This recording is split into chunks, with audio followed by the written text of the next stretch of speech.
Здравейте, скъпи приятели и последователи! Днеска ще говоря за това дали астрологията може да ни е в полза или в услуга в нашия всекидневен живот. Известен процент от хората и да са болни не обичат да посещават лекар или болница поради различни причини, страхове или някакви травми от детството. Лятото имах един такъв случай. Аз бях в чужбина и едно момиче се обажда от България и казва: батко, можеш ли да провериш за баща ми? Има известна болка в дадена част от тялото си, но не иска да отива на лекар да се прегледа. Ти провери, ако има нещо сериозно, тогава насила ще го карам в болницата. Аз проверих както по рождения хороскоп, така и по часа на приемане на въпроса.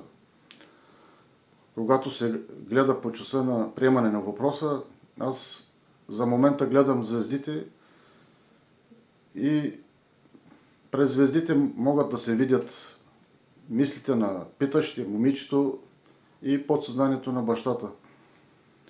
Проверих, установи се, че има някаква нехубава болест в тази точка на тялото и трябва обязателно да се иде на лекар. И аз бях забравил за този случай, понеже беше преди 5-6 месеца. Миналата седмица момичето се обажда и казва: батко, ние сме в болница. Викам: какво стана? Твоята диагноза се потвърди, сега сме на лечение в една голяма болница, но хубавото е, че болестта е в начален стадий на развитие и има надежда да се излекува бащата. Така че това не го казвам за да се хваля, просто разказвам неща от моята практика, за да се видят доколко може астрологията да ни е в полза в ежедневния ни живот, а не само за правене на хороскопи или за развлечение.